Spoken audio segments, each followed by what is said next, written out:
मैं उसकी भरपाई करता हूँ, 8 दिन का जो है आपको रिजल्ट देता हूँ। जी जी जी।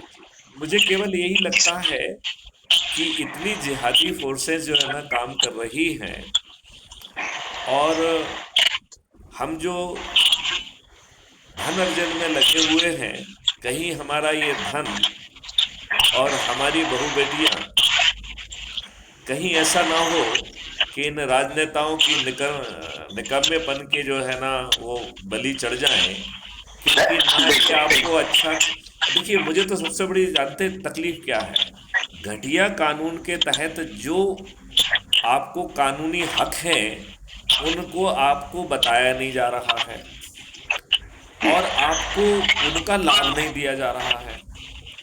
हमें बताइए, मैं बार बार इस बात को दोहराने की कोशिश कर रहा हूं कि एक इस घटिया कानून में एक सेक्शन 100 है जो आपको हक देता है कि यदि कोई आपको या किसी दूसरे व्यक्ति को हानि पहुंचा रहा है तो आप जो है रीजनेबल फोर्स का यूज कर सकते हैं, जो कि स्वेच्छा से मौत कारक होने तक विस्तारित होता है।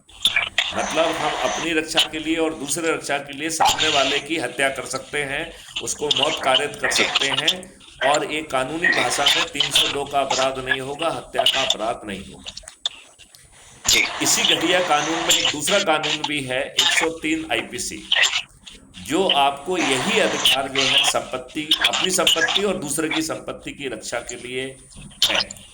यदि ये दो कानून ही पब्लिक तक पहुंचा दिए गए होते, पब्लिक को ट्रेन करके सुसज्जित कर दिया होता, तो ये जो बहुत बड़ी हत्याएं हो रही हैं, जहां पर सामूहिक जो है ना हत्याएं, सामूहिक बलात्कार हो रहा है, क्या किसी भी व्यक्ति की ये हिम्मत होती कि हमें इन हालातों से गुजरना पड़ता?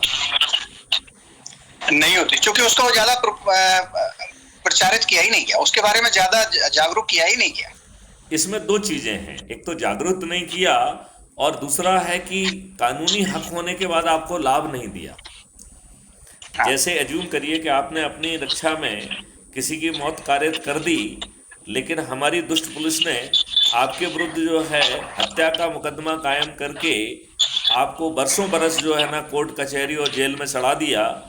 आपको जो है ये कानून का ज्ञान होने ना होने से कोई फर्क ही नहीं पड़ रहा है, क्योंकि इस अच्छे कानून का, घटिया नियमों के तहत इस अच्छे कानून का लाभ भी आपको नहीं दिया जा रहा है। नहीं जा रहा है। सर, आपके आपके आपके कार्यकाल में 2017 में आप जब उस समय थे, इस तरह के बहुत सारे, चूंकि मध्य प्रदेश के आप मुखिया रहे हैं पुलिस गृह विभाग के, तो वहाँ पुलिस डिपार्टमेंट में ये जो है कभी इस तरह के केसेस आए कि इसके तहत लोगों ने आपसे कभी आवेदन दिया हो इस तरह के कि साहब हमने आत्मरक्षा हत्या हो गई है? मैंने लीग से हटके जहां जिसको जो कानूनी हक मिलना चाहिए था वो दिया।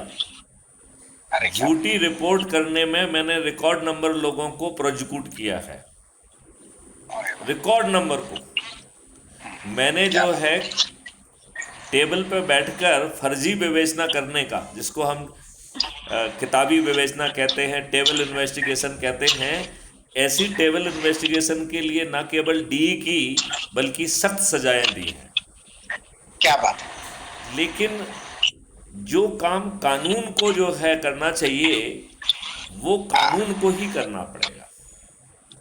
सही बात, सही बात। तो प्रॉब्लम हमारे सिस्टम के साथ ये है कि हम जो है संविधान की व्यवस्था के विपरीत काम कर रहे हैं, संविधान की व्यवस्था के विपरीत घटिया कानून बना रहे हैं, वो अपने व्यक्तिगत लाभ के लिए।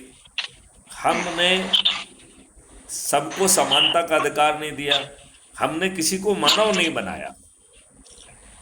यदि हम सबको मानव माने और 21 लक्षों के साथ उसे यदि अपराध मुक्त, भ्रष्टाचार मुक्त भारत मिले, और भारत सरकार को 20 गुना, क्राइम फ्री भारत के 2 रेवेन्यू मॉडल से 20 गुना पैसा मिल जाए, आपको टैक्स मुक्त भारत मिल जाए और कर्ज मुक्त भारत मिल जाए, और 5 फंडामेंटल राइट मिल जाए, रोजगार का फंडामेंटल राइट, हेल्थ का फंडामेंटल राइट, भोजन का, शिक्षा का और समृद्धि का। अब बताओ, मानव को मानव रहना चाहिए या उसे जाति धर्म की बात करना चाहिए? नहीं, मानवीयता आ जाएगी सर, वो इससे पीछे स्वतः ही पीछे छूट जाएगी, ये जाति धर्म सब पीछे छूट जाएगा।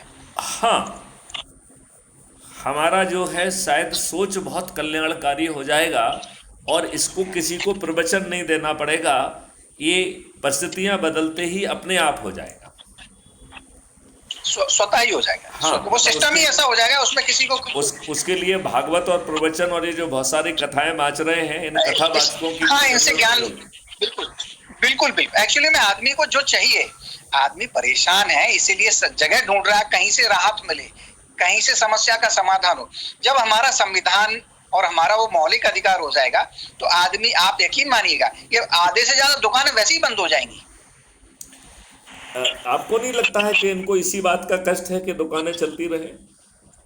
अरे इसलिए कि उनकी दुकान का पूरा धंधा ही मात्र इमोशनल है, आस्था है और विश्वास है। ये सब जो ढकोसलेबाजी है, जो संत हैं वास्तविकता में वो चाहते भी नहीं है कि लोगों की भीड़ मेरे पास आए, वो कल्याण वैसे ही कर देते हैं। लेकिन जो दुकान चला रहे हैं उन्हें सबसे ज्यादा खतरा है।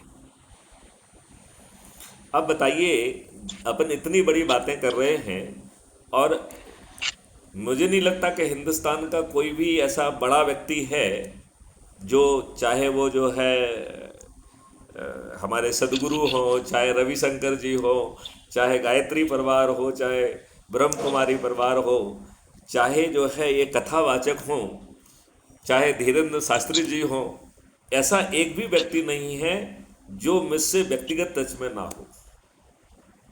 हाँ, अरे सर आप जहाँ हैं वो एक टॉप लेवल होता है और उसके बाद कोई लेवल बचता नहीं है, तो ये इनका टच होना तो एक स्वाभाविक सी बात है। लेकिन आप इनके सारे चरित्र को देख भी रहे होंगे कि कौन कितने गहरे पानी में। मैं सिंपल इतनी बात कह रहा हूँ कि ये लोग जो है जो कुछ कर रहे हैं करते रहें, उसके साथ यदि जो है आम जनता को जगा के जोड़ने का काम कर दें तो जितना कल्याण वो अभी कर पा रहे हैं उससे महाकल्याण 9 दिन में हो जाएगा।